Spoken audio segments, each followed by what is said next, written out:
One rank one pension को लेकर पिछले एक महीने से जंतर मंतर पर भूख हड़ताल पर लोग बैठे हुए हैं। इसी मसले पर आज प्रेस कॉन्फ्रेंस की गई है। आइए हम इसी मसले पर बातचीत करते हैं। तो जिस तरीके से पिछले एक महीने से जंतर मंतर पर कई लोग जो है भूख हड़ताल पर बैठे अपनी मांगों को लेकर, आपको क्या लगता है कि पिछले एक महीनों में कितनी आपकी सुनवाई की?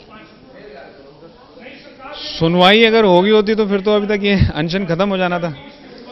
तो उसमें तो डिले है, क्योंकि हमारी तो सिर्फ एक ही मांग है कि वन रैंक वन पेंशन कौन सी तारीख को इम्प्लीमेंट होगा वो तारीख दे दी जाए। और अगर तक सुनवाई होगी होती तो इसका मतलब तारीख मिल गई होती। तारीख मिल गई होती तो हम आप बात ही नहीं कर रहे होते। तो उसमें अभी डिले है।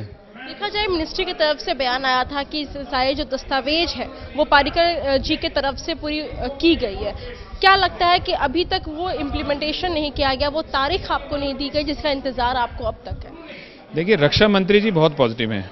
रक्षा मंत्री जी मुझे नहीं लगता कि इससे पहले कभी ऐसे रक्षा मंत्री हमारे सेना को मिले हैं, और उन्होंने इस फाइल को अपनी तरफ से बिल्कुल अच्छे से तैयार करके बगैर किसी डाउट के प्रेजेंट कर दिया गया है। अब उसके आगे कहाँ पे ये रुक रही है, कौन से ब्यूरोक्रेट हैं जो इसमें अपनी अड़चन अड़ा रहे हैं, मुझे नहीं लगता है कि मोदी जी या कोई और मंत्री भी जिन्होंने इसके फेवर में बोला है पहले, वो अपने आप इंडिविजुअली इसको रोकना चाहते हैं।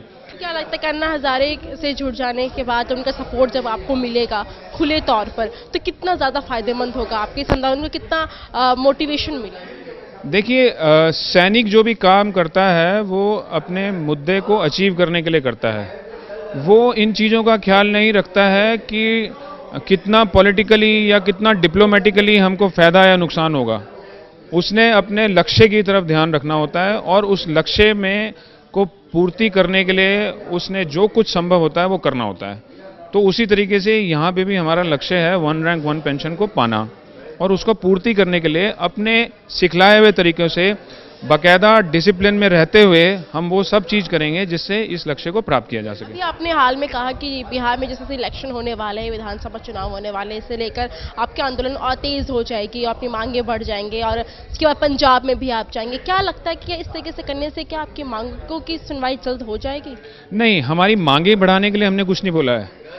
हमने सिर्फ ये बोला है कि हमारे को अगर कहीं प्रॉमिसेस की गई हैं, कहीं हमारे को अगर ये चीज़ बताई गई है कि हम आपको ये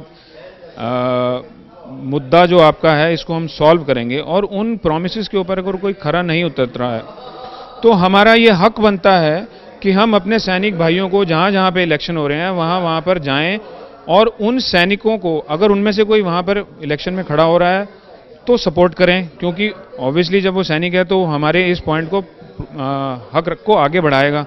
नहीं कोई सैनिक है तो जो हमारे इस मुद्दे को अपना मानता है और आगे बढ़ाएगा, हम उनको सपोर्ट करेंगे।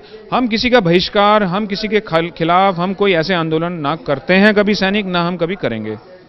हमसे बातचीत करने के लिए, तो उनका कहना था कि जिस तरीके से पिछले एक महीने से वन रैंक वन पेंशन को लेकर जिस आंदोलन चलता हुआ आ रहा है, अब इसमें अन्ना हजारे भी जुड़ते हुए नजर आ रहे हैं, और इनकी एक आस है, एक उम्मीद है कि वो तारीख उन्हें मिलेगी जब उनको वन रैंक वन पेंशन का हक उन्हें मिलेगा। मैं ज्योति सिंह, कैमरा पर्सन सतीश के साथ, मुंसिफ टीवी, दिल्ली।